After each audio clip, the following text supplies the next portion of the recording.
In 2091, Earth received a whisper from oblivion. A signal coming from Iapetus, one of Saturn's moons, with sound patterns that mimicked the human voice. But no one had ever spoken that language. It wasn't a message. It wasn't a distress call. It was something older than any known tongue.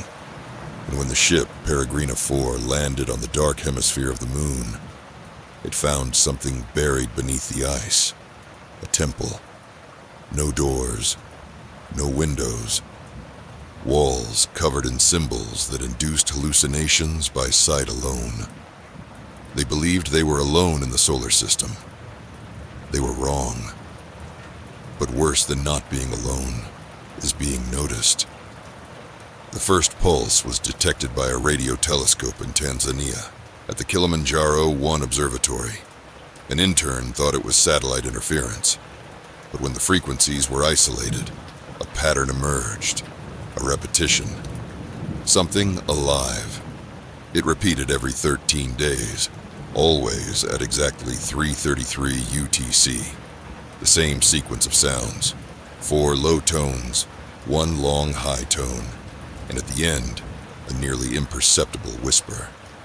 Filtered through audio models, a voice was revealed, but no language could identify the words. The sound caused nausea, vertigo, and the sensation of being observed from within.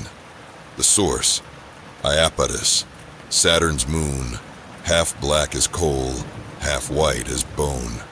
And at the signal's origin, there was nothing visible to the human eye.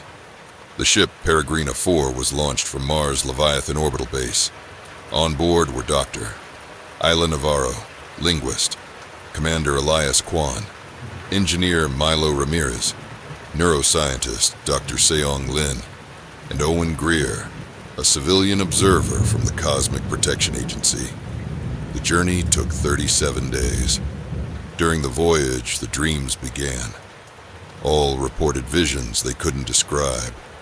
Impossible cities, voices speaking in unison, and a constant background whisper, the signal. Upon arrival in Iapetus orbit, the moon appeared inert, but scans revealed a thermal anomaly on its dark side. Beneath the black ice, a hexagonal structure, too perfect to be natural. Peregrina 4 landed. Outside there was only silence, but in their helmets the sound returned, not through transmission, straight into their thoughts. As they neared the structure, instruments failed. Readings became erratic. A spatial distortion encased the area. Symbols on the wall changed when not observed directly. They pulsed with their own rhythm, breathing. Seong touched one. She collapsed, screaming in an unknown language, one even Ayla couldn't decipher.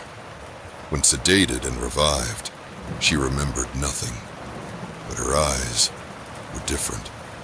The structure had no doors, but when Elias made contact with a symbol, an invisible passage opened.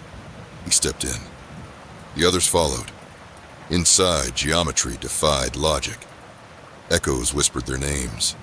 Time fractured. Each chamber clocked a different hour. At the center, the emitter, a levitating obelisk of unknown black material. It pulsed with the signal, and a presence. When Ayla approached, she heard her own voice from inside the obelisk. "You've been here before." And everything went dark. When the light returned, Ayla was alone. The temple was still there, but thinner. Reality seemed to defray at the edges. Her radio, dead. The air felt stretched, unreal. Symbols on the walls now moved constantly. Corridors looped endlessly. On the floor, Milo's shattered communicator. No sign of him. Voices returned, but this time, they were her own memories. Her mother, her childhood pet, her dead friends. In the emitter chamber, Owen stood. His eyes were voids. "They are listening," he said. "They need bodies." Then he smiled. Ayla fled. Corridors bent around her. The signal echoed her name.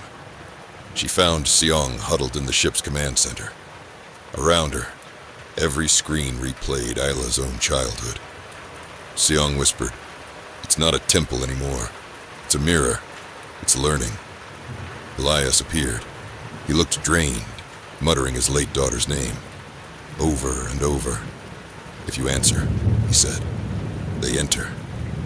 Ayla realized the signal was cognitive, more than sound, a viral language, and they were infected. Reality cracked.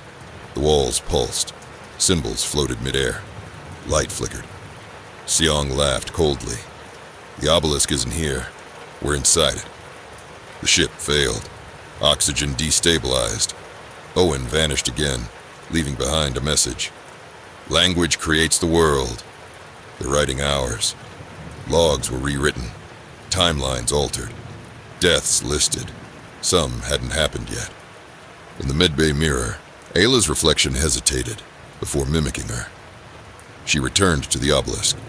3 shadow forms waited. Humanoid. Incomplete. Composed of flickering memories. Their voices were all the voices she had ever loved and lost. "You are the last intact," they whispered, but not for long. They advanced, not physically, but mentally. Each step shattered another piece of reality.